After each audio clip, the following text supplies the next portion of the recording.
فاصلے رکھیں، ان فاصلوں کا لحاظ رکھنا اور اس فاصلے کو زندگی میں ہر قدم مینٹین کر کے چلنا ہر ایک کی ذمہ داری ہے۔ کیا ہے فاصلے؟ آج وہی فاصلے مٹ گئے، سمجھ رہے؟ جب تک یہ جو شریعت نے مرد اور عورت کے درمیان فاصلے رکھے ہیں، ان فاصلوں کا لحاظ جس خاندان میں نہ ہو، جس گھرانے میں نہ ہو، جس محلے میں نہ ہو، جس سماج میں نہ ہو، اس سماج کو بگڑنے سے کوئی طاقت نہیں روک سکتی۔ مرد اور عورت کے درمیان شریعت نے فاصلے رکھے ہیں۔ یہ آگ اور پیٹرول ہے، آپ آگ کو پیٹرول سے قریب کریں، پیٹرول کو آگ سے قریب کریں اور چاہے کہ نہ لگے، ناممکن۔ اب فاصلے کیا ہیں جو شریعت نے اور اسلام نے مرد اور عورت کے درمیان رکھے ہیں؟ الحمدللہ رب العالمین والصلاة والسلام على اشرف الانبیاء والمرسلین وعلى آلہ واصحابہ اجمعین وعلى من تبعهم بإحسان إلى يوم الدين اما بعد اعوذ باللہ السمیع العلیم من الشیطان الرجیم من همزه ونفخه ونفسه یا بنی آدم لا يفتننكم الشيطان كما أخرج أبويكم من الجنة ينزع عنهما لباسهما ليريهما سوآتهما۔ اس اجلاس کے معزز صدر جناب عبدالرزاق صاحب،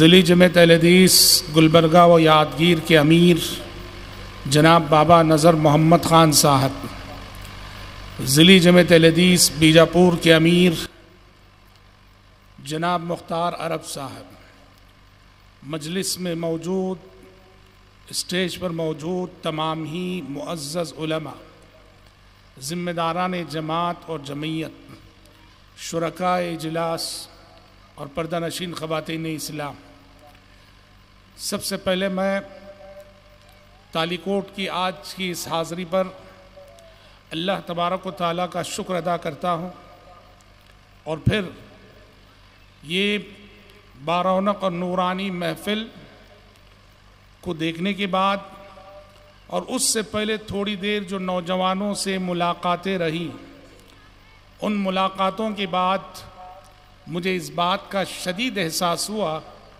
کہ تالی کوٹ ایک ایسا مقام ہے، ایک ایسا شہر ہے جہاں مجھے بہت پہلے آنا چاہیے تھا۔ مجھے بہت شدید احساس ہوا کہ یہاں آنے میں مجھ سے کافی تاخیر ہوئی۔ بہرحال اللہ رب العالمین جس کام کے لیے جو وقت مقرر کر رکھا ہوتا ہے وہ کام اسی وقت ہوتا ہے۔ آج کی اس حسین شام میں ایک ایسے موضوع پہ گفتگو کرنے جا رہا ہوں، عنوان جو ابھی بتایا گیا وہ میرے موضوع کا ایک حصہ ہے۔ اس وقت ہم اور آپ جس معاشرتی بگاڑ سے گزر رہے ہیں، ہمارا سماج جس فساد کی آگ میں جل رہا ہے، خصوصاً ہماری نوجوان نسلیں، ہماری بہنیں، ہماری لڑکیاں، ہماری بچیاں، ہمارے نوجوان، ہمارے لڑکے آج جس بے راہروی کے شکار ہیں، یہ میری گفتگو کا موضوع ہے۔ میں نے اپنے موضوع کو شروع کرنے کے لیے سورۃ الاعراف کی ایک معروف آیت پڑھی۔ اللہ رب العزت نے اس آیت میں جمیع اولاد آدم سے خطاب کر کے ایک بہت بڑی بات ارشاد فرمائی۔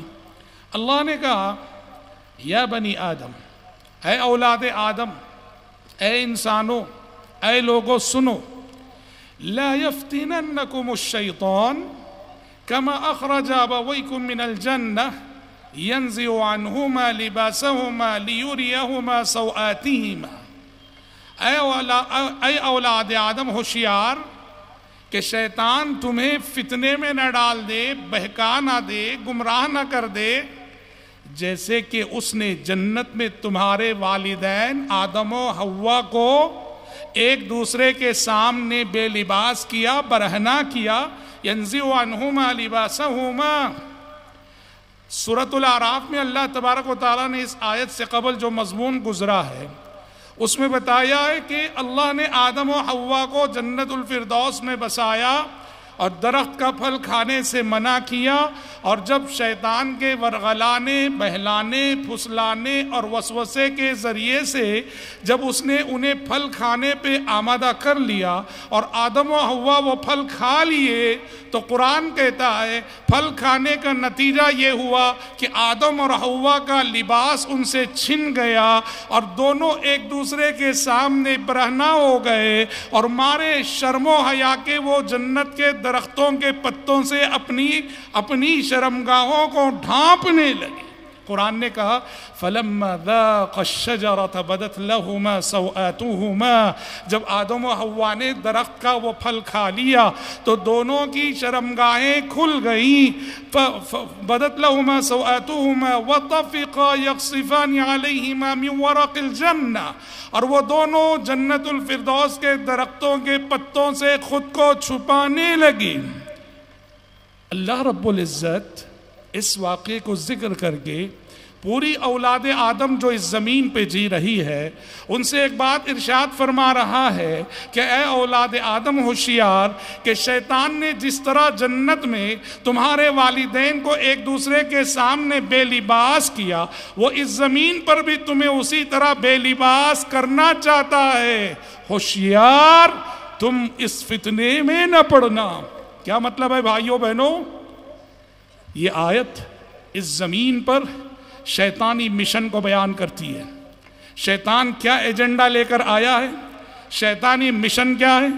اس زمین پر شیطان کا جو مشن ہے اس میں سے اس کا ایک بڑا حصہ یہ ہے، وہ اس زمین پر انسان کو بے لباس کرنا چاہتا ہے، برہنہ کرنا چاہتا ہے، انسان کو نعوذ باللہ اس زمین پر وہ ننگا کرنا چاہتا ہے۔ اور چنانچہ آپ دیکھیں گے اللہ اللہ، جس دور میں ہم نے اور آپ نے آنکھ کھولی ہے، جن حالات میں ہم اور آپ جی رہے ہیں، جو ماحول ہمارے سامنے گلی گلی سڑک سڑک ہے، جو ماحول تہذیب کے نام پر، کلچر کے نام پر آج جو پیش کیا جا رہا ہے، یہ تہذیب بے لباس، لباس کی تہذیب نہیں ہے، انسانیت کو عریاں کرنے والی تہذیب ہے، انسانیت کو برہنہ کرنے والی تہذیب ہے۔ اور افسوس کے ساتھ کہنا پڑتا ہے کہ آج جو عورت اپنے جسم کی جس قدر نمائش کرتی ہے، دنیا اس کو اتنا ہی اونچا اسٹیج دے رہی ہے، اس کی اتنی ہی تشہیر ہوتی ہے، اس کا اتنا ہی نام ہوتا ہے، شرم نہ رہی، حیا نہ رہی، غیرت نہ رہی، پردہ نہ رہا۔ یہ جو شیطانی مشن ہے انسانیت کو زمین پر ننگا کرنا، بہرا کرنا، شیطان اس مشن میں بری طرح سے کامیاب ہوا جا رہا ہے، پوری طرح سے کامیاب ہوا جا رہا ہے۔ پیارے نبی نے اس امت کے مستقبل کے فتنوں کی پیشین گوئیاں فرمائی کہ امت محمدیہ کے مستقبل میں کیا کیا فتنے ہوں گے، تو اس میں آپ صلی اللہ علیہ وسلم نے عریانیت اور برہنگی کے فتنے کا تذکرہ صحیح مسلم کی حدیث میں فرمایا۔ آپ نے کہا صنفان من اہل النار من امتی لم ارہما، آپ نے کہا میری امت کے جہنمیوں کی دو قسمیں ایسی ہیں جنہیں ابھی میں نے دیکھا نہیں ہے۔ کیا مطلب ہے؟ مطلب یہ ہے کہ میری امت میں آگے چل کر دو طبقے ایسے پیدا ہونے والا ہیں جو میرے زمانے میں نہیں ہیں۔ اس میں سے ایک آپ نے کیا کہا؟ قوم معهم سیات کاذناب البقر یضربون بها الناس، کچھ لوگ پیدا ہوں گے میری امت کے مستقبل میں، ان کے ہاتھ میں کوڑے ہوں گے بیل کی دم کی مانند، لوگوں کو ان کوڑوں کے ذریعے سے وہ مارا کریں گے۔ اہل علم کہتے ہیں کہ اس سے مراد ظالم حکمران، ظالم بادشاہ جو آتے ہیں اس کی پیشین گوئی ہے۔ اور دوسرا فتنہ آپ نے کہا کہ میری امت کے مستقبل میں جو فتنے پیدا ہونے والے ہیں، میری امت جن فتنوں کی زد پہ آنے والی ہے، اس میں سے آپ نے کہا وَنِسَاءٌ كَاسِيَاتٌ عاريات مائلات مميلات رؤوسهن كأسنمة البخت لا يرحن رائحة الجنة وإن ريحها ليوجد من مسيرة 40 عاما۔ آپ نے کہا میری امت میں ایسی عورتیں پیدا ہوں گی جو لباس پہن کر بھی ننگی رہیں گی۔ دیکھو جہنمیوں کی ایک قسم آپ نے کہا میری امت کے جہنمیوں کی دوسری قسم ایسی عورتیں جو لباس پہن کر بھی ننگی رہیں گی، کاسیات عاریات اور مائلات ممیلات، مردوں کی طرف مائل ہونے والی، مردوں کو اپنی طرف مائل کرنے والی، رؤوسہن گھر سے نکلیں گی، وہ اسباب وہ اپنا کے نکلیں گی، وہ خوشبو لگا کے نکلیں گی، وہ پھول لگا کے نکلے گی، وہ بن سور کے نکلے گی۔ مقصد کیا ہے کہ مردوں کو اپنی طرف راغب کرنا۔ رؤوسہن کاسنمۃ البخت، آپ نے کہا ان عورتوں کے سروں پر بختی کو اونٹ کے کوہان کی مانند چونڈے ہوں گے۔ بختی اونٹ کا کوہان جس طرح بلند ہوتا ہے، ان عورتوں کے سر پر چونڈے ہوں گے۔ آپ نے کہا لا یرحن رائحۃ الجنہ، یہ عورتیں جنت میں جانا تو دور کی بات ہے، جنت کی مہک بھی نہیں پائیں گی، حالانکہ جنت کی خوشبو من مسیرۃ 40 عاما، 40 سال کی مسافت کی دوری سے سونگھی جا سکتی ہے۔ اس حدیث میں رک کر سوچو، یہ دو لفظ، دو ورڈ جو آپ صلی اللہ علیہ وسلم نے فرمائے، کاسیات عاریات، ایسی عورتیں پیدا ہوں گی جو لباس پہن کر بھی ننگی رہیں گی، لباس پہن کر بھی برہنہ رہیں گی۔ کیا مطلب ہے؟ آج کی تصویر ہے ان دو الفاظ میں۔ موجودہ دور میں لباس کا جو کلچر ہے نا، اس کی پوری تصویر ان دو الفاظ میں پیارے نبی نے کھینچ کے رکھ دی۔ کاسیات عاریات، لباس پہنی ہوگی پھر بھی برہنہ ہوں گی۔ کیسے بھائی؟ کہنے کو لباس پہنا تو ہے، پر کپڑا اتنا باریک ہے کہ کپڑے کے دریچے سے سارا بدن جھانک رہا ہے۔ کاسیات عاریات، یا یوں کہیے کہ کپڑا موٹا ہے لیکن لباس ادھورا ہے، آدھا جسم ڈھکا ہوا ہے، آدھا جسم کھلا ہے، اسکرٹس جیسے پہنتی ہیں۔ کاسیات عاریات، یا یوں کہیے کہ کپڑا موٹا بھی ہے، سارے بدن پہ ڈھکا بھی ہے، پر اتنا چست اور اتنا ٹائٹ ہے کہ جسم کا کہ سارے نقش و نگار ظاہر ہے۔ کاسیات عاریات، دو الفاظ میں پیارے نبی نے موجودہ دور کے لباس کے پورے کلچر کو سمو دیا ہے۔ تو پتہ چلا اس امت کے مستقبل میں جو فتنے آنے والے ہیں، جو آ چکے ہیں، 1400 سال پہلے وہ آنے والے تھے، اب تو آ چکے ہیں، یہ بے لباسی کا کلچر، بے لباسی کی تہذیب، برہنگی کی تہذیب، عریانیت کی تہذیب، ننگے پن کا کلچر۔ آپ صلی اللہ علیہ وسلم نے ایک دوسری حدیث میں فرمایا، قیامت کے قریب زمین کے حالات اتنے بگڑیں گے، اتنے بگڑیں گے، چلتی سڑکوں پر زنا ہوگا، چلتی سڑکوں پر زنا ہوگا قیامت سے پہلے۔ آپ نے فرمایا واللہ العظیم، آج کیا نہیں ہو رہا ہے سب، کہا چلتی سڑکوں پر زنا ہوگا، اور اس دور کا سب سے اچھا انسان وہ ہوگا جو اس زنا کرنے والے جوڑے سے کہے گا ذرا سائیڈ میں چلے جاؤ، بازو چلے جاؤ، بس روکے گا نہیں، منع کرے گا نہیں، سمجھائے گا نہیں۔ اچھا انسان وہ ہوگا کہے گا ذرا بازو چلے جاؤ۔ کیا مطلب بھائیو؟ شرم ختم ہو جائے گی، حیا ختم ہو جائے گی، غیرت ختم ہو جائے گی۔ تم انسان ہو، اللہ نے تمہیں حیا دے کر جانوروں سے ممتاز کیا ہے۔ تم انسان ہو، اللہ نے تمہیں شرم دے کر حیوانات سے ممتاز کیا۔ تم انسان ہو، اللہ نے تمہیں غیرت دے کر اور مخلوقات سے ممتاز کیا ہے۔ جس دن تمہاری شرم کھو جائے گی، تمہاری حیا گم ہو جائے گی، تمہاری غیرت ختم ہو جائے گی، تو جانور نہیں، جانور سے بدتر کہلاؤ گے۔ اولئک کالانعام بل هم اضل، اولئک کالانعام بل هم اضل۔ قرآن کہتا ہے کہ اس دھرتی پر، اس زمین پر جینے والے بعض انسان ایسے ہوتے ہیں، وہ انسانیت کے اعلیٰ مدارس سے گر کر حیوانیت کی اس ڈگر پہ جا پہنچتے ہیں کہ وہ جانوروں سے بدتر ہو جاتے ہیں۔ حیا، ہاں حیا ہی تو ختم ہوئی ہے، غیرت ہی تو ختم ہوئی ہے، جس کے مظاہر آج ہم دیکھ رہے ہیں۔ کیا دیکھ رہے ہیں بھائی؟ دیکھیے، صحابہ نے پیارے نبی سے پوچھا تھا، صحابہ نے پیارے نبی سے پوچھا تھا، اے اللہ کے نبی، ایک باپ اپنی بیٹی کے لیے رشتہ دیکھتا ہے اور پھر وہ اپنی بیٹی سے مشورہ کرتا ہے کہ بیٹے میں نے تمہارے لیے ان صفات کا حامل نوجوان دیکھا ہے، تمہیں منظور ہے کیا یہ رشتہ؟ وہ خاموش رہتی ہے، کچھ نہیں بولتی.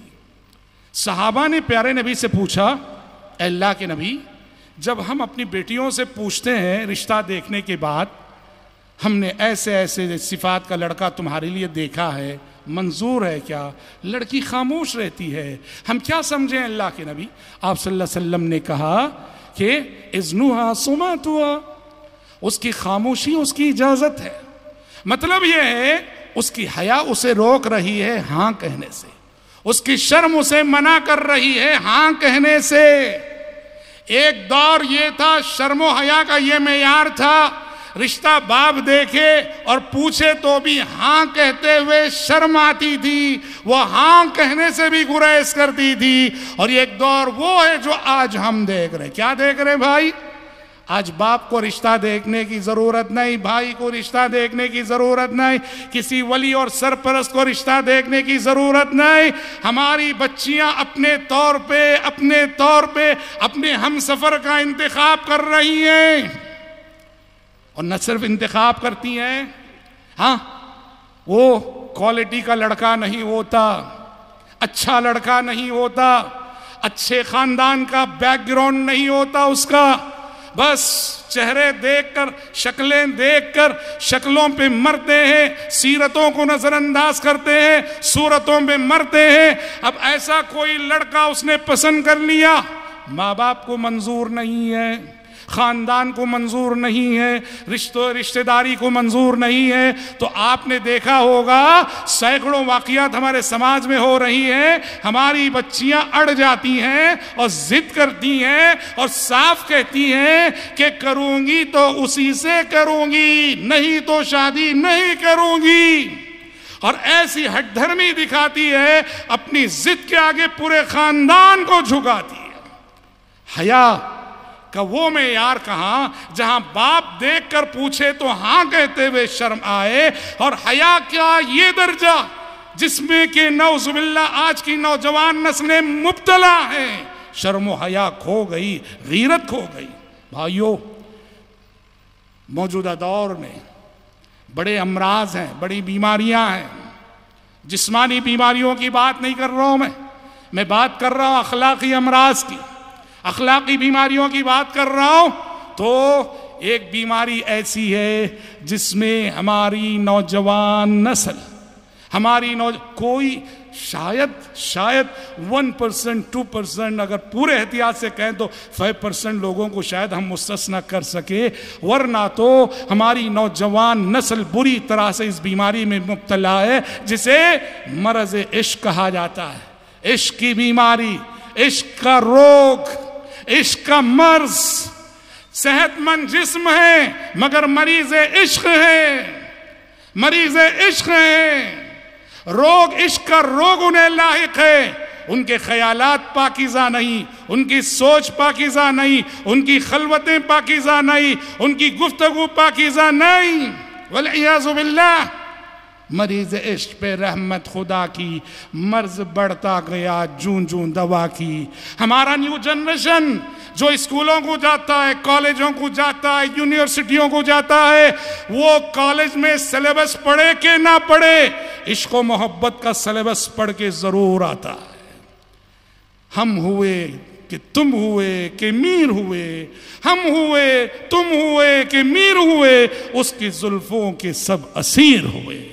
عشق و محبت کی اس بلا نے ہمارے خاندانی ماحول کو بگاڑ کی انتہا پہ پہنچا دیا ہے. علامہ حالی نے کہا اے عشق تو نے اکثر قوموں کو کھا کے چھوڑا, اے عشق تو نے اکثر قوموں کو کھا کے چھوڑا, جس گھر میں سر اٹھایا اس کو ڈبا کے چھوڑا, ایک دسترس سے تیری حالی بچا ہوا تھا, اس کے بھی دل پہ آخر چرکا لگا کے چھوڑا. محترم بھائیوں, محترم بہنوں, پیارے نبی نے کیا فرمایا؟ آپ نے کہا میں ترکت بعدی فتنة اضر علی الرجال من النساء. یہ وہ تعلیم ہے, عورتوں کو بھی سمجھنا چاہیے اور مردوں کو بھی سمجھنا چاہیے. آپ نے کہا میں ترکت بعدی فتنة اضر علی الرجال من النساء, میں نے اپنے بعد مردوں کے لیے عورت سے بڑا کوئی فتنہ نہیں چھوڑا ہے. یعنی آپ صلی اللہ علیہ وسلم فرما رہے ہیں کہ میری امت کے مستقبل میں مومن مردوں کے لیے بڑا سے بڑا فتنہ کوئی ہو سکتا ہے، وہ عورت کا فتنہ ہے۔ جہاں ایمان والوں کا ایمان لٹے گا، جہاں دینداروں کی دینداری لٹے گی، جہاں عقیدے والوں کا عقیدہ لٹے گا، جہاں اخلاق والوں کے اخلاق لٹیں گے، توڑ سکتی نہیں تقوی کو میرے کوئی صدا، توڑ سکتی نہیں تقوی کو میرے کوئی صدا، شرط یہ ہے کہ وہ پازیب کی جھنکار نہ ہو۔ یہ صورتحال ہے۔ میں ترکت بعدی فتنة نظر علی الرجال من النساء، شادی سے پہلے کی زندگی میں ایسے تعلقات نعوذ باللہ کہ جس کی وجہ سے عادتیں خراب ہو کر شادی کے بعد کی زندگی متاثر ہوتی۔ آج جو نئے جوڑے نکاح ہو کے 6 مہینے نہیں طلاق ہو رہی ہے، نکاح ہو کے 1 سال نہیں طلاق ہو رہی ہے، نکاح ہو کے 2-4 سال نہیں گزرتے خلا ہو رہی ہے۔ کیوں؟ کیونکہ نکاح کے بعد لڑکی پر عیاں ہوتا ہے کہ شادی سے پہلے میرے شوہر کے فلاں سے تعلقات تھے، نکاح کے بعد لڑکے کو معلوم ہوتا ہے کہ شادی سے پہلے میری بیوی کے فلاں سے تعلقات تھے۔ اب اس کی وجہ سے میاں بیوی کے تعلقات بگڑتے ہیں، اور یوں بگڑتے ہیں کہ بات طلاق تک چلی جاتی ہے، خلے تک چلی جاتی۔ طلاق اور خلے کے واقعات اس کثرت سے ہونے لگے بھائیوں، ہمارا سماج جل رہا ہے، محبت کا بھوکا ہے، رشتہ داری محبت کی بھوکی ہے۔ ہمارے خاندان خصوصاً ازدواجی زندگی، میاں بیوی کی زندگی بڑے چیلنجز سے دوچار ہے اور نفرت کی آگ میں جل رہی ہے۔ سبب کیا ہے؟ شادی سے پہلے کی زندگی کی غلط عادتیں۔ یاد رکھنا، اسلام نے مرد اور عورت ان دونوں کے درمیان فاصلے رکھے ہیں۔ مرد اور عورت ان دونوں کے درمیان اسلام نے کوئی لباس پہنا تو ہے، پر کپڑا اتنا باریک ہے کہ کپڑے کے دریچے سے سارا بدن جھانک رہا ہے۔ کاسیات و ناریات، یا یوں کہیے کہ کپڑا موٹا ہے لیکن لباس ادھورا ہے، آدھا جسم ڈھکا ہوا ہے، آدھا جسم کھلا ہے، اسکرٹس جیسے پہنتی ہیں، کاسیات و ناریات۔ یا یوں کہیے کہ کپڑا موٹا بھی ہے، سارے بدن پہ ڈھکا بھی ہے، پر اتنا چست اور اتنا ٹائٹ ہے کہ جسم کا کہ سارے نقش و نگار ظاہر ہے، کاسیات و آریات۔ 2 الفاظ میں پیارے نبی نے موجودہ دور کے لباس کے پورے کلچر کو سمو دیا ہے۔ تو پتہ چلا اس امت کے مستقبل میں جو فتنے آنے والے ہیں، جو آ چکے ہیں، 1400 سال پہلے وہ آنے والے تھے، اب تو آ چکے ہیں، یہ بے لباسی کا کلچر، بے لباسی کی تہذیب، برہنگی کی تہذیب، عریانیت کی تہذیب، ننگے پن کا کلچر۔ آپ صلی اللہ علیہ وسلم نے ایک دوسری حدیث میں فرمایا، قیامت کے قریب زمین کے حالات اتنے بگڑیں گے، چلتی سڑکوں پر زنا ہوگا، چلتی سڑکوں پر زنا ہوگا قیامت سے پہلے۔ آپ نے فرمایا واللہ العظیم، آج کیا نہیں ہو رہا ہے سب، کہا چلتی سڑکوں پر زنا ہوگا، اور اس دور کا سب سے اچھا انسان وہ ہوگا جو اس زنا کرنے والے جوڑے سے کہے گا ذرا سائیڈ میں چلے جاؤ، بازو چلے جاؤ، بس روکے گا نہیں، منع کرے گا نہیں، سمجھائے گا نہیں۔ اچھا انسان وہ ہوگا کہے گا ذرا بازو چلے جاؤ۔ کیا مطلب بھائیوں؟ شرم ختم ہو جائے گی، حیا ختم ہو جائے گی، غیرت ختم ہو جائے گی۔ تم انسان ہو، اللہ نے تمہیں حیا دے کر جانوروں سے ممتاز کیا ہے۔ تم انسان ہو، اللہ نے تمہیں شرم دے کر حیوانات سے ممتاز کیا۔ تم انسان ہو، اللہ نے تمہیں غیرت دے کر اور مخلوقات سے ممتاز کیا ہے۔ جس دن تمہاری شرم کھو جائے گی، تمہاری حیا گم ہو جائے گی، تمہاری غیرت ختم ہو جائے گی، تو جانور نہیں، جانور سے بدتر کہلاؤ گے۔ اولئک کالانعام بل هم اضل، اولئک کالانعام بل هم اضل۔ قرآن کہتا ہے کہ اس دھرتی پر، اس زمین پر جینے والے بعض انسان ایسے ہوتے ہیں، وہ انسانیت کے اعلیٰ مدارس سے گر کر حیوانیت کی اس ڈگر پہ جا پہنچتے ہیں کہ وہ جانوروں سے بدتر ہو جاتے ہیں۔ حیا، ہاں حیا ہی تو ختم ہوئی ہے، غیرت ہی تو ختم ہوئی ہے، جس کے مظاہر آج ہم دیکھ رہے ہیں۔ کیا دیکھ رہے ہیں بھائی؟ دیکھیے، صحابہ نے پیارے نبی سے پوچھا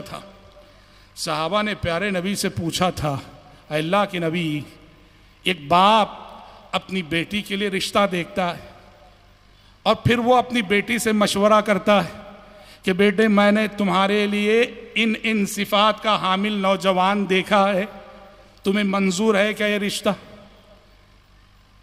وہ خاموش رہتی ہے، کچھ نہیں بولتی۔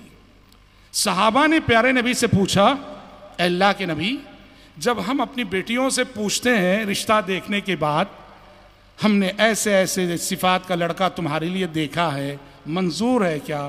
لڑکی خاموش رہتی ہے، ہم کیا سمجھیں اللہ کے نبی؟ آپ صلی اللہ علیہ وسلم نے کہا کہ اذنها صماتها، اس کی خاموشی اس کی اجازت ہے۔ مطلب یہ ہے اس کی حیا اسے روک رہی ہے ہاں کہنے سے، اس کی شرم اسے منع کر رہی ہے ہاں کہنے سے۔ ایک دور یہ تھا، شرم و حیا کا یہ معیار تھا، رشتہ باپ دیکھے اور پوچھے تو بھی ہاں کہتے ہوئے شرم آتی تھی، وہ ہاں کہنے سے بھی گریز کرتی تھی۔ اور ایک دور وہ ہے جو آج ہم دیکھ رہے ہیں۔ کیا دیکھ رہے ہیں بھائی؟ آج باپ کو رشتہ دیکھنے کی ضرورت نہیں، بھائی کو رشتہ دیکھنے کی ضرورت نہیں، کسی ولی اور سرپرست کو رشتہ دیکھنے کی ضرورت نہیں۔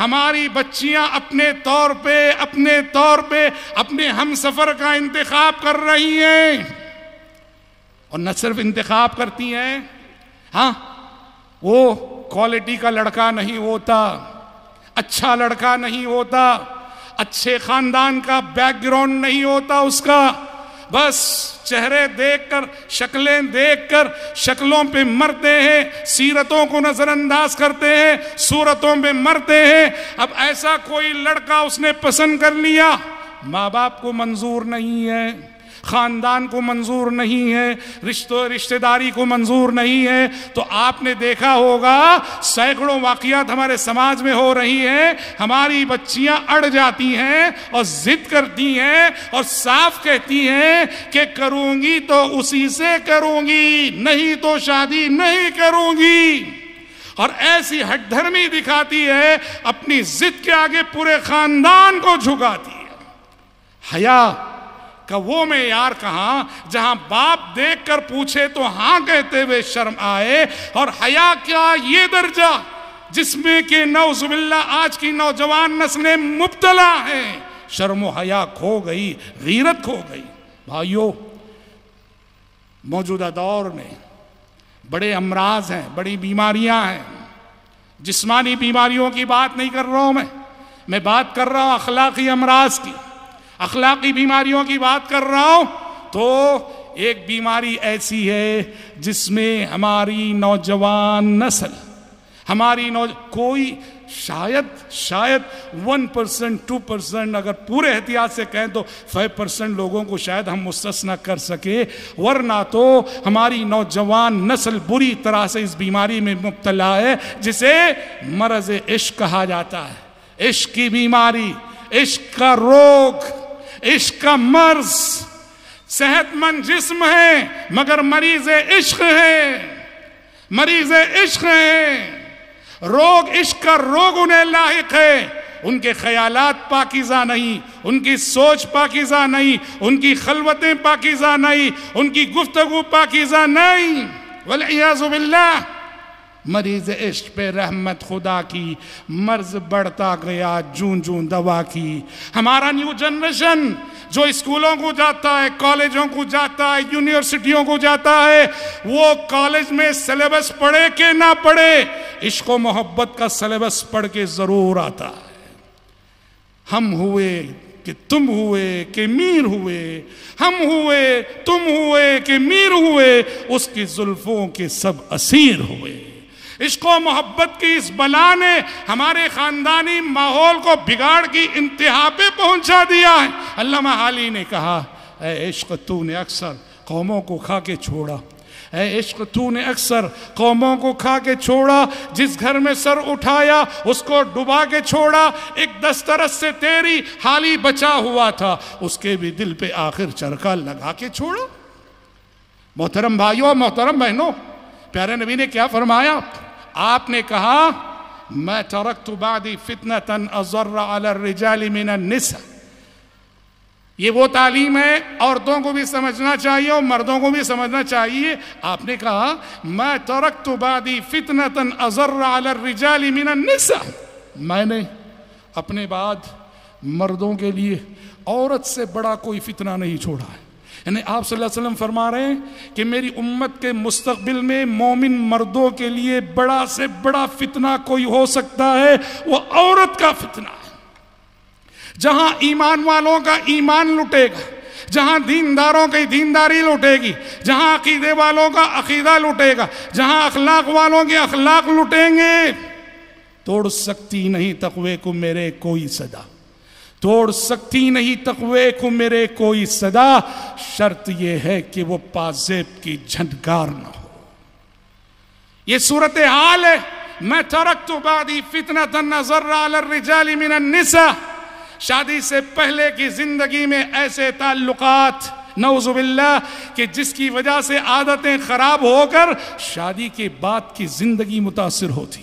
آج جو نئے جوڑے نکاح ہو کے 6 مہینے نہیں طلاق ہو رہی ہے، نکاح ہو کے 1 سال نہیں طلاق ہو رہی ہے، نکاح ہو کے 2-4 سال نہیں گزرتے خلا ہو رہی ہے۔ کیوں؟ کیونکہ نکاح کے بعد لڑکی پر عیاں ہوتا ہے کہ شادی سے پہلے میرے شوہر کے فلاں فلاں سے تعلقات تھے، نکاح کے بعد لڑکے کو معلوم ہوتا ہے کہ شادی سے پہلے میری بیوی کے فلاں فلاں سے تعلقات تھے۔ اب اس کی وجہ سے میاں بیوی کے تعلقات بگڑتے ہیں، اور یوں بگڑتے ہیں کہ بات طلاق تک چلی جاتی ہے، خلے تک چلی جاتی ہے۔ طلاق اور خلے کے واقعات اس کثرت سے ہونے لگے بھائیوں، ہمارا سماج جل رہا ہے، محبت کا بھوکا ہے، رشتہ داری محبت کی بھوکی ہے۔ ہمارے خاندان خصوصاً ازدواجی زندگی، میاں بیوی کی زندگی بڑے چیلنجز سے دوچار ہے اور نفرت کی آگ میں جل رہی ہے۔ سبب کیا ہے؟ شادی سے پہلے کی زندگی کی غلط عادتیں۔ یاد رکھنا، اسلام نے مرد اور عورت ان دونوں کے درمیان فاصلے رکھے ہیں۔ مرد اور عورت ان دونوں کے درمیان اسلام نے فاصلے رکھے ہیں۔ ان فاصلوں کا لحاظ رکھنا اور اس فاصلے کو زندگی میں ہر قدم مینٹین کر کے چلنا ہر ایک کی ذمہ داری ہے۔ کیا ہیں فاصلے؟ آج وہی فاصلے مٹ گئے، سمجھ رہے؟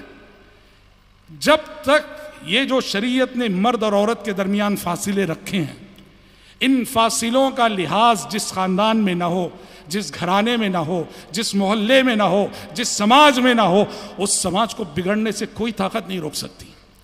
مرد اور عورت کے درمیان شریعت نے فاصلے رکھے ہیں۔ یہ آگ اور پیٹرول ہے، آپ آگ کو پیٹرول سے قریب کریں، پیٹرول کو آگ سے قریب کریں اور چاہے کہ نہ لگے، ناممکن۔ اب فاصلے کیا ہیں جو شریعت نے اور اسلام نے مرد اور عورت کے درمیان رکھے ہیں؟ فاصلے رکھے ہیں۔ ان فاصلوں کا لحاظ رکھنا اور اس فاصلے کو زندگی میں ہر قدم مینٹین کر کے چلنا ہر ایک کی ذمہ داری ہے۔ کیا ہیں فاصلے؟ آج وہی فاصلے مٹ گئے، سمجھ رہے؟ جب تک یہ جو شریعت نے مرد اور عورت کے درمیان فاصلے رکھے ہیں، ان فاصلوں کا لحاظ جس خاندان میں نہ ہو، جس گھرانے میں نہ ہو، جس محلے میں نہ ہو، جس سماج میں نہ ہو، اس سماج کو بگڑنے سے کوئی طاقت نہیں روک سکتی۔ مرد اور عورت کے درمیان شریعت نے فاصلے رکھے ہیں۔ یہ آگ اور پیٹرول ہے، آپ آگ کو پیٹرول سے قریب کریں، پیٹرول کو آگ سے قریب کریں اور چاہے کہ نہ لگے، ناممکن۔ اب فاصلے کیا ہیں جو شریعت نے اور اسلام نے مرد اور عورت کے درمیان رکھے ہیں؟ یہ آپ صلی اللہ علیہ وسلم نے کہا جہاں عورتیں ہوتی ہیں وہاں مردوں کو نہیں جانا چاہیے، اختلاط کا ماحول نہیں ہونا چاہیے، سمجھ رہے ہیں؟ اختلاط کا ماحول، مرد عورت سب جیسے شادیوں میں دیکھنے کو ملتا ہے، ہاں ایک ہی ڈیسک پہ سب بیٹھے ہیں، بینچ پہ سب بیٹھے ہیں، مرد بھی ہیں اسی میں، عورتیں بھی ہیں اسی میں، سب مل جل کے کھا رہے ہیں۔ اختلاط کا ماحول جہاں رہے گا وہاں بے حیائی، عریانیت اور فساد کو آنے سے دنیا کی کوئی طاقت نہیں روک سکتی۔ اسی لیے آپ نے کہا ایاکم الدخول علی النساء، کہا کہ لوگوں جہاں عورتیں ہوتی ہیں وہاں جانے سے بچو، مت جاؤ۔ تم مرد ہو، جہاں عورتیں ہیں جن سے تمہارا پردہ ضروری ہے وہاں مت جاؤ۔ صحابہ نے پوچھا افرأیت الحم یا رسول اللہ، اللہ کے نبی بھاوچ کے سلسلے میں دیور کے سلسلے بھاوچ کے حق میں دیور کے سلسلے میں آپ کیا کہیں گے؟ ہاں یا اس کو وہاں بھی احتیاط ضروری ہے کیا؟ آپ نے کہا الحم والموت، آپ نے کہا سب سے خطرناک رشتہ تو یہی ہے۔ بھاوچ کے لیے دیور کا جو رشتہ ہے نا، سب سے خطرناک رشتہ یہی ہے۔ دیکھو ایک بات میں آپ سے کہتا ہوں، ہمارے معاشرے میں دو رشتے ہیں جو بڑے نازک ہیں اور جہاں بہت احتیاط ہونا چاہیے، اور افسوس ہے کہ وہاں پوری بے احتیاطی ہوتی۔ ایک دیور کا بھاوچ کے ساتھ مذاق کرنا، اور ایک بہن وئی کا سالی کے ساتھ مذاق کرنا، سمجھ رہے؟ یہ بہت ہی گھناؤنی، بہت ہی حساس بات ہے۔ بہنوئی کے لیے ضروری ہے سالی سے پردہ، دیور کے لیے ضروری ہے بھاوچ سے پردہ۔ آج نہ صرف یہ کہ پردہ نہیں ہوتا ہے، ہنسی مذاق ہوتی ہے، چھیڑ چھاڑ ہوتا ہے۔ ارے کوئی بہن وہی ماشاء اللہ اس کو اتنا غصہ آ جاتا ہے، گھر والے دیندار ہو، اپنی بچی سالی کا پردہ بہن وہی سے کرا دیں، بہن وہی ناراض ہو جاتا ہے کہ میرے اوپر شک کر رہے، میری سالی کو بات کرنے نہیں دیتے، ملنے نہیں دیتے۔ ہاں ایک طرف دیکھیے نا، 20 سال کی سالی سے پردہ نہیں، ہنسی مذاق اور چھیڑ چھاڑ، اور دوسری طرف پردے کا مذاق 80 سال کی بوڑھی ساس ہے نا، اس سے پردہ کرتا ہے ماشاءاللہ۔ 80 سال کی بوڑھی ساس سے داماد پردہ کرتا ہے جس سے پردہ کرنے کا حکم نہیں ہے، اور 20 سال کی 18 سال کی سالی جس سے آخری حد تک پردہ کرنا ہے۔ ہر مذاق جائز، ہر مذاق روا۔ کیا ہو رہا ہمارے سماج میں، اور کیا کیا ہو جاتے ہیں گھروں میں واقعات۔ گھر کی عزت کے لیے، خاندان کی عزت کے لیے سب وہی معاملات کو رفع دفع کر کے چلتے ہیں۔ پتہ چلا اختلاط نہیں ہونا چاہیے، مرد اور عورت میں فاصلہ ہونا چاہیے۔ دیکھو اللہ کے نبی کے زمانے میں نماز پڑھنے کے لیے 5 نمازوں کے لیے عورتیں آتی تھیں، اختلاط نہ ہونے پائے۔ آپ صلی اللہ علیہ وسلم نے کیا حکم دیا تھا جانتے ہیں؟ مسجد نبوی کا ایک دروازہ تھا، آپ نے کہا یہ دروازہ یہ صرف لیڈیز کا ہے، یہاں سے صرف لیڈیز آئیں گی، لیڈیز جائیں گی، اس میں کبھی جینٹس نہ داخل ہوں گے نہ نکلیں گے۔ یہ کیوں؟ تاکہ اختلاط نہ ہونے پائے، ٹکراؤ کی نوبت نہ آنے پائے۔ تو مرد اور عورت میں جو فاصلے شریعت نے رکھے ہیں، ان فاصلوں کا لحاظ رکھنا بہت ضروری ہے۔ اچھا ایک اور فاصلہ جس کا حکم شریعت نے دیا وہ کیا ہے کہ خلوت نہیں ہونی چاہیے۔ کتنی اچھی نیت سے صحیح خلوت نہیں ہونی چاہیے۔ کیا مطلب؟ ایک اجنبی مرد اور عورت کسی کمرے میں تنہا ہو، کوئی تیسرا نہ ہو، یہ نہیں ہونا چاہیے۔ آپ کی سگی بہن ہے، آپ اس کے ساتھ بیٹھیے، بات کیجیے، ہنسی مذاق کیجیے، لیکن جن سے آپ کا نکاح جائز ہو سکتا ہے، جن سے بھی آپ کی شادی جائز ہو سکتی ہے، ان کے ساتھ ایک کمرے میں رہنا، بئی طور کے کوئی تیسرا نہ ہو، بس زید ہے اور زینب ہے اور ان دونوں کے درمیان نکاح ہو سکتا ہے، ایسی خلوت حرام ہے، منع ہے۔ آپ صلی اللہ علیہ وسلم نے کہا جہاں 2 اجنبی مرد اور عورت تنہا ہوتے ہیں وہاں تیسرا شیطان ضرور ہوتا ہے۔ خلوت کیسے بھائی؟ مثال کے طور پر لفٹ میں آپ چڑھ رہے ہیں، لفٹ کھلی، آپ نے دیکھا کہ ایک لڑکی کھڑی ہوئی ہے، بس اب آپ جائیں گے اس کے ساتھ تو خلوت 2-4 سیکنڈ کے لیے صحیح، 10 سیکنڈ کے لیے صحیح نہیں جائیں گے آپ، کیونکہ ایک لڑکی ہے لفٹ میں، آپ جائیں گے تو لڑکا لڑکی کے درمیان خلوت ہو جائے گی، اور شریعت نے منع کیا ہے اس سے۔ ڈاکٹر کے پاس آپ جاتے ہیں، سمجھ رہے ہیں، لیڈی ڈاکٹر ہے، جینٹس ڈاکٹر ہے، اس کے پاس لیڈی جاتی ہے، اس کی کیبن میں تنہا ہو جائیں منع ہے، اس کا شوہر کو ساتھ جانا چاہیے، اس کے بھائی کو ساتھ جانا چاہیے، خلوت نہیں ہونا چاہیے۔ پیارے نبی کہتے ہیں کہ جہاں ایک اجنبی مرد اور عورت کے درمیان خلوت ہو وہاں تیسرا شیطان ضرور ہوتا ہے۔ لوگ بڑے معصوم ہوتے ہیں، بھولے بھالے ہوتے ہیں، غلطی بہت لوگ کرتے ہیں۔ کیا کرتے ہیں؟ مولوی صاحب کو اپنے گھر بلاتے ہیں اپنے بچوں کو قرآن پڑھانے کے لیے، اب بلا کے کیا کرتے ہیں؟ اپنی 15 سال کی عمر کی بچی کو، 17 سال کی عمر کی بچی کو روم میں مولوی صاحب کے سامنے بٹھا دیتے ہیں پڑھانے کے لیے۔ صرف وہ بچی ہوتی ہے، مولوی صاحب ہوتے ہیں، امام صاحب ہوتے ہیں، کوئی تیسرا نہیں ہوتا۔ کیا فرشتہ سمجھے آپ مولوی صاحب کو؟ انسان ہے وہ، انسان ہے وہ۔ سعید بن مسیب جیسے اللہ کے ولی 80 سال کے بڑھاپے میں کہتے تھے، کیا کہتے تھے جانتے ہیں؟ واللہ لا تأمنونی علی النساء. دیکھو سچائی. سعید بن مسیب کہتے تھے کہ لوگوں اگر عورت کی بات آ جائے تو اس 80 سال کے بوڑھے سعید پہ بھی بھروسہ مت کرو. یہ سچائی ہے بھائیو، سچائی. اپنی نوجوان بچیوں کو مولوی صاحب کے سامنے بٹھا دیتے ہیں قرآن پڑھنے کے لیے. کہنے والے نے کہا کہ اگر پڑھانے والا حسن بصری جیسا زاہد ہو، پڑھنے والی رابعہ بصریہ جیسی صالحہ خاتون ہو اور قرآن جیسی مقدس کتاب پڑھائی جا رہی ہو تب بھی ناجائز ہے. خلوت منع ہے، خلوت نہیں ہونی چاہیے. اور آج رقیے کے نام پہ بھی، رقیہ شریعہ کے نام پہ بھی یہ خلوت بہت ہوتی ہے. اجنبی عورتوں کو چھونا، اجنبی عورتوں کو پکڑنا. رقیہ شریعہ ایک ایسا باب ہے جو کہ ایک ضرورت تو ہے، لیکن اتنے فتنوں سے یہ چیز گر گئی ہے کہ شریعت کی بڑی خلاف ورزیاں یہاں ہو رہی ہیں. تو کہنے کا مطلب کیا ہے؟ شریعت نے مرد اور عورت کے درمیان جو فاصلہ رکھا ہے ان فاصلوں کا لحاظ رکھو. اور پردے کا وسیع، میں اپنی ماں بہنوں سے کہنا چاہوں گا، پردہ جسے کہتے ہیں، پردے کی حقیقت کیا ہے؟ آج پردہ کرنے کا انداز ایسا ہے، برقع ہوتا ہے پردے کے لیے. اب برقعے کی اتنے ڈیزائن آ گئے ہیں کہ برقع خود ایک زینت بن گیا ہے. برقعے کی زینت کو چھپانے کے لیے برقعے کے اوپر پھر ایک اور برقع پہننا پڑے گا. کالے برقعے کو بھی ایک فتنہ ہے تازہ کہیے، پردہ نہیں پردے کا جنازہ کہیے. پردہ کسے کہتے ہیں؟ دیکھو پردے کا اسلام نے بڑا وسیع تصور دیا ہے. سب سے پہلے عورت کے جسم کا پردہ، جسم نہ دکھے. عورت کے لباس کا پردہ، کسی بھی اجنبی مرد کو عورت کا لباس نہ دکھے. عورت کے زیورات کا پردہ، عورت کا زیور کسی اجنبی مرد کو نہ دکھے. قرآن نے کہا سورہ نور پڑھو، وَلَا يَضْرِبْنَ بِأَرْجُلِهِنَّ لِيُعْلَمَ مَا يُخْفِينَ مِنْ زِينَتِهِنَّ.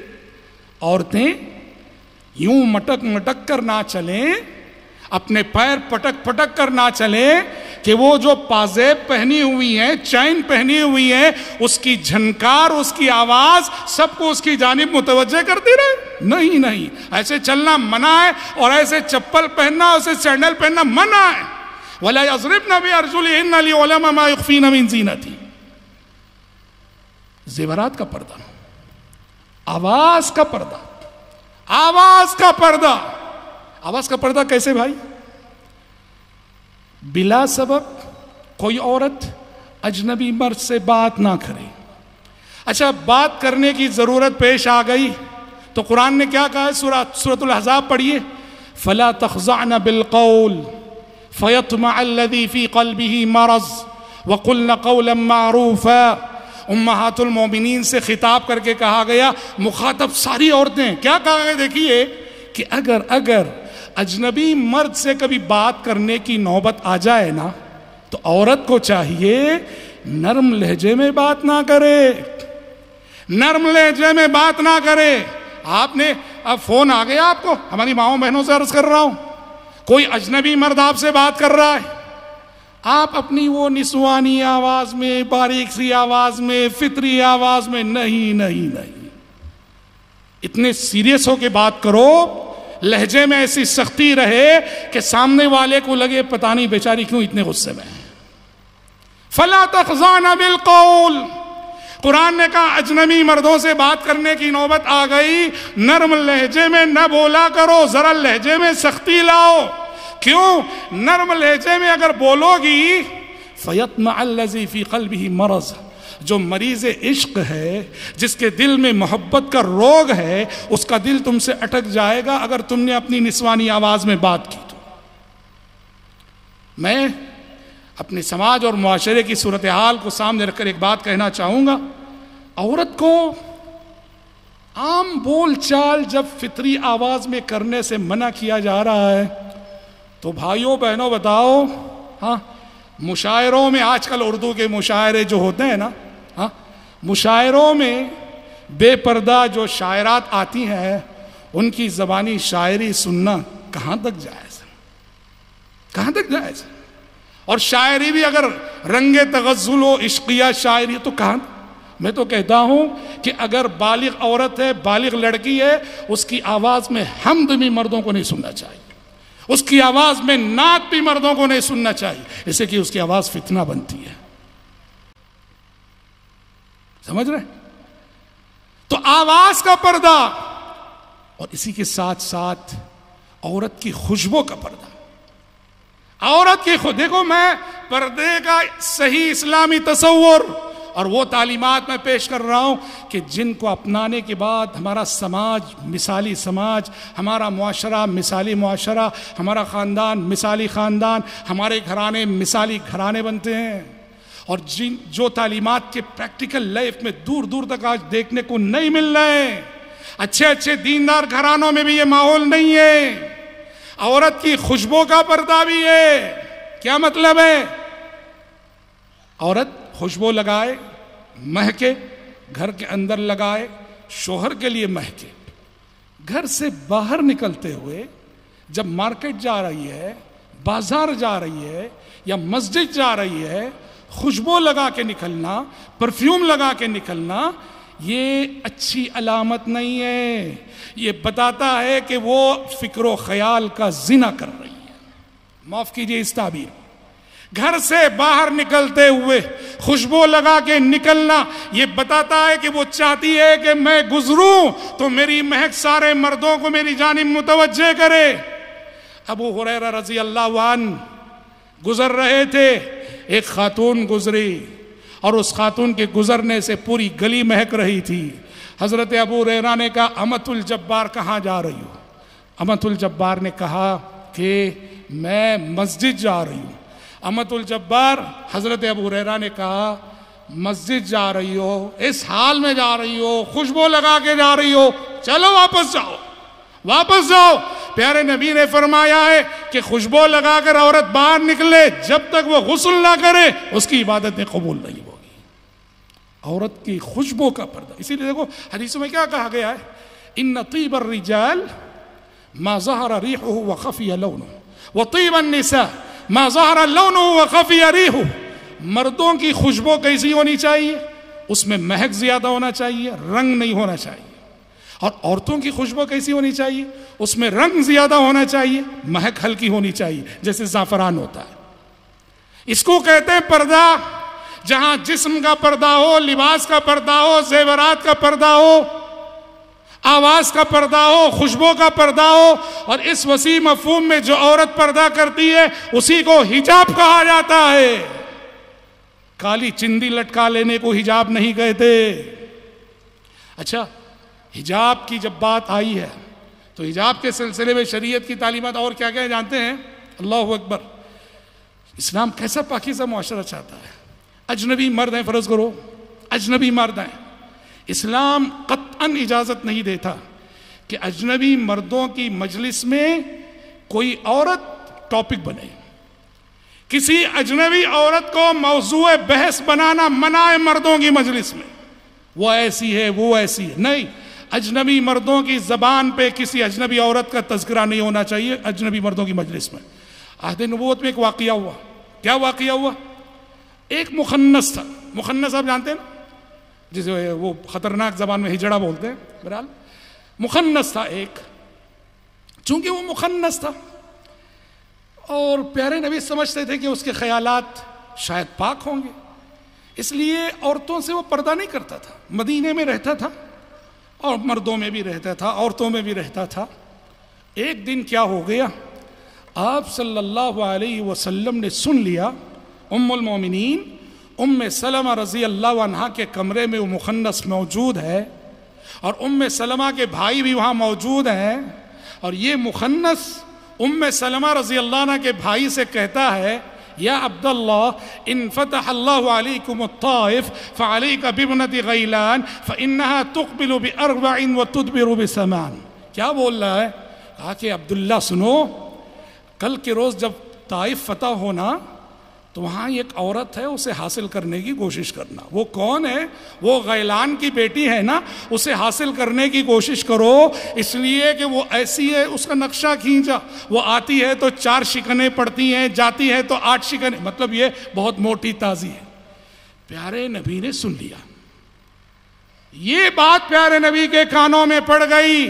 یہ مخنث ایک لڑکی کو کتنے غور سے دیکھا ہے اور اجنبی مردوں کے سامنے اس کا نقشہ کھینچ رہا ہے. آپ صلی اللہ علیہ وسلم نے اس دن اعلان کیا، آج کے بعد یہ مخنث کسی گھر میں داخل نہ ہو، عورتوں کے سامنے جانے کی اجازت نہیں. اتنا ہی نہیں، جو نبی رحمت کہلاتے ہیں، آپ کو اتنا غصہ آیا، آپ صلی اللہ علیہ وسلم نے اس مخنث کو مدینہ شہر سے ہی نکال باہر کر دیا. کہا کہ تمہیں مدینے کے شہر میں رہنے کا حق نہیں، مدینے سے نکال باہر کر دیا آپ نے. یہ اتنی گھٹیا حرکت ہے کہ ایسی حرکت کرنے والے سماج میں رہنے کا حق نہیں رکھتے کہ اجنبی مردوں کو، عورتوں کو دیکھے اور اجنبی مردوں کے سامنے ان کا نقشہ کھینچے. آپ صلی اللہ علیہ وسلم نے ایسی سزا دی، شہر سے باہر کر دیا. حدیث کے راوی کہتے ہیں میں نے دیکھا وہ ہفتے میں ایک دن وہ مخنث مدینے میں آتا تھا اور ہفتہ بھر کی روزی مانگ کر بھیک مانگ کے پھر بھاگ جاتا تھا مدینے سے. سمجھ رہے بھائیو، اسلام نے کتنا حساس مزاج عطا کیا ہے. اور آج افسوس کے ساتھ کہنا پڑتا ہے کہ اسکولوں کا جو ماحول ہے، کالجوں کا جو ماحول ہے، کیا ہے میرے بھائی؟ لا حول ولا قوت الا باللہ. اللہ جزا خیر دے. ہمارے بابا نظر محمد صاحب بیٹھے ہیں، انہوں نے اس وقت ہماری جو بچیاں جس بے روی کی شکار ہو رہی ہیں اور تعلیم کے نام پر کالجوں میں جانے کے بعد نہ صرف یہ کہ وہ اپنی جوانیاں گوا رہی ہیں، نہ صرف یہ کہ وہ اپنے اخلاق گوا رہی ہیں، نہ صرف یہ کہ وہ اپنے کردار کو گوا رہی ہیں، ہماری بچیوں کا ایمان لٹ رہا ہے، ہماری بچیوں کا عقیدہ لٹ رہا ہے، ہماری بچیوں کا دین لٹ رہا ہے. عشق و محبت کے نام پر دین، ایمان سب کو نظر انداز کر کے ہماری بچیاں کہاں کہاں بھٹک رہی ہیں اور کتنے المناک حادثات سماج میں ہو رہے ہیں. بابا خان صاحب نے گلبرگہ میں آج سے دو چار ماہ قبل تاریخی پروگرام کیا، بیٹی بچاؤ ایمان بچاؤ، بیٹی بچاؤ ایمان بچاؤ. سماج جل رہا ہے. ایک منصوبہ بند طریقے سے مسلم لڑکیوں کو پھنسایا جا رہا ہے، ان کی زندگی کے ساتھ کھلواڑ کیا جا رہا ہے، انہیں ارتداد کا شکار کیا جا رہا ہے. ان کی دنیا بھی برباد، ان کی آخرت بھی برباد. ولی کیا کر رہے ہیں؟ ولی کیا کر رہے ہیں؟ ولی کسے کہتے ہیں؟ شادی میں ایک ولی سننے کو ملتا ہوگا آپ کو. ولی کون ہوتا ہے؟ باپ ہوتا ہے. بچی کا باپ وہ ولی ہوتا ہے، بچی کا چچا وہ ولی ہوتا ہے، بچی کا تایا وہ ولی ہوتا ہے، بچی کا دادا وہ ولی ہوتا ہے، بچی کا سگا بھائی وہ ولی ہوتا ہے، حتیٰ کہ بچی کا چچا زاد بھائی بھی ولی بن سکتا ہے. ولی جسے اسلام کہتا ہے اس کی ذمہ داری کیا ہے؟ کیا صرف اس کی ذمہ داری ہے مجلس نکاح میں بیٹھ کے 2 گواہوں کے سامنے زید سے کہہ دے ہاں میں نے اپنی بیٹی کو تمہارے عقد میں دے دیا ہے، قبول کر لو؟ ولی کی ذمہ داری صرف یہ ہے کیا؟ ولی تم باپ ہو، تم بھائی ہو، تم چچا ہو، تم تایا ہو، تم دادا ہو. تمہارے ولی ہونے کا مطلب یہ ہے بچپن سے جوانی تک اپنی بیٹی کی آبرو کی حفاظت کرنا، بچپن سے جوانی تک اپنی بہن کی آبرو کی حفاظت کرنا، بچپن سے جوانی تک اپنی بھتیجی کی آبرو کی حفاظت کرنا، بچپن سے جوانی تک اپنے پوتری کی آبرو کی حفاظت. یہ کہتے، اس کو کہتے ولی، اور یہ ولی کا اصل کردار ہے. اور افسوس مرد دیوس بنے ہیں، افسوس مرد دیوس بنے ہیں، بے شرم بنے. باپ کو اپنی بیٹی کی آبرو کا کوئی خیال نہیں، بھائی کو اپنی بہن کی آبرو کا کوئی خیال نہیں، چچا اور تایا کو اپنی بھتیجی کی آبرو کا کوئی خیال نہیں، دادا کو اپنی پوتری کی آبرو کا کوئی خیال نہیں. تعلیم کے نام پر ہماری بچیاں خود لٹ رہی ہیں، اپنا ایمان لٹا رہی ہیں، اپنا عقیدہ لٹا رہی ہیں. بہت بھیانک ماحول ہے سماج کا. میری ماں بہنوں، ذرا آپ لوٹو ماضی کی طرف.